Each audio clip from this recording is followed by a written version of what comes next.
My name is Kiley and I'm a physical therapist here at Direct Performance. Some of you may know me just from regular orthopedic treatment, but I also specialize in treating the jaw or temperomandibular joint dysfunction. Once I started specializing more into TMD treatment, I stumbled across the connection of TMD and hypermobile issues with the body.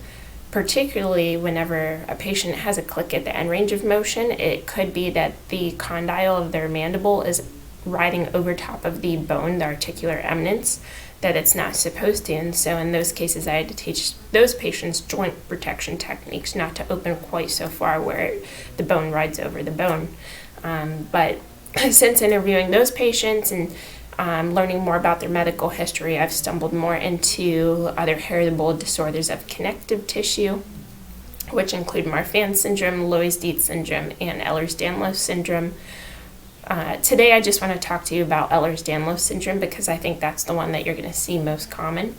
Ehlers-Danlos syndrome is a connective tissue disorder that affects collagen synthesis. There's 13 different subclassifications of Ehlers-Danlos syndrome, the most prominent being Hypermobile EDS, which does not have a genetic test available for diagnosis.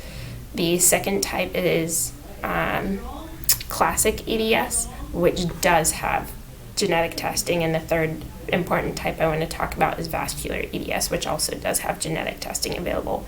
So the hypermobile EDS does not have skin manifestations, meaning you don't have hyperelasticity of your skin. You don't present with the stretch marks that you see in the classic type. So if you do present with some of that, you may have more classic EDS. So if you suspect you have EDS, you may want to see a geneticist for genetic testing to determine your plan of care and kind of your care team to help you live the best quality of life, strong and healthy.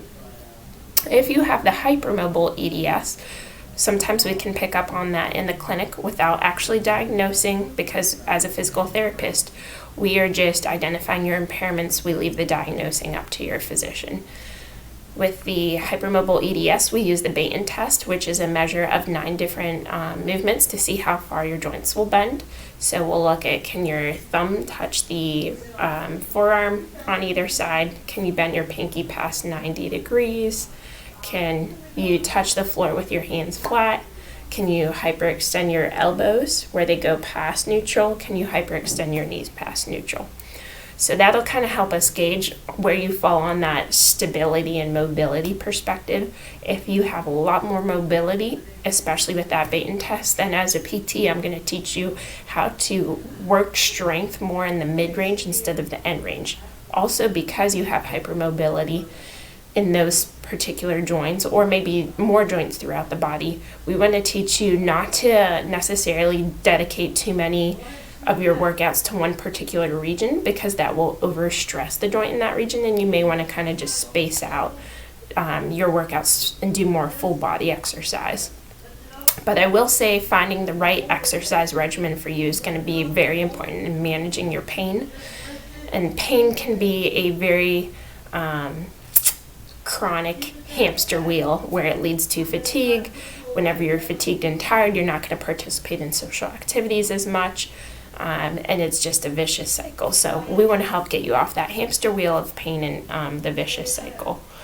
So another thing I want to talk about with Ehlers-Danlos syndrome, or just hypermobility disorders, is that it can present in multiple regions of the body. As a physical therapist, what I pick up on the most is the hypermobility in the joints. But upon evaluating and listening to my patients' stories after treating them, I start to see that there's that connection between hypermobility of the connective tissue disorders in joints, anxiety and depression, GI issues, pelvic floor issues, which we also can treat with physical therapy. We do have women's health PTs that specialize in strengthening the abdominal pelvic region, as well as teaching you different methods to control some of those incontinence issues, or if you have pelvic floor prolapse, what you can do to help yourself. Let me just scroll through here and see what other things I want to mention about the hypermobile EDS. Obviously, if it's something that's outside our scope of practice, it's not so much physical, say it's the anxiety and depression or mast cell activation syndrome, we're going to refer you out to a specialist. Now, if you're having hypermobility connective tissue disorders and you're also experiencing the POTS, which is postural orthostatic tachycardic syndrome, then we're going to use the Levine protocol with you to help attenuate your body's response to changes in position and activity. A lot of times I'll have patients come in, and whenever they're experiencing these POTS symptoms, they feel the need to lay down and relax their body and kind of just rest during that fatigue period. But the more we can get you out of that laying down position and kind of build up that tolerance to gravity, then it's going to improve your participation in life activities and your function during the day. Now, keeping in mind when you do have poor proprioception, which is your body's awareness in space, you're going to struggle with me telling you how to do an exercise more so than me giving you a target to hit with your body segment. So for example, say you were doing a shoulder press and I said, pack that scapula back and then reach towards the ceiling. Well, sometimes finding how far to pack back can be challenging, or how far to reach. Am I out to the side? Am I overhead? So instead, if you give someone an external stimulus, like a light to tap or like a Wii game, then that helps improve that proprioceptive awareness. And it also makes it more fun too. So some clinics across the country specialize in this neuromuscular re-education, training your body how to improve its stability and awareness in space. Okay, one thing I also want to mention, if you have Marfan syndrome, if you have vascular EDS, or really any connective tissue disorder, you want to make sure you're not taking Cipro, which is an antibiotic that's aggressive on the connective tissue. And in some cases, a couple years ago, they found a lot of people were getting Achilles ruptures after taking Cipro, which is I'm not the best at saying it, but it's like a fluoroquinolone.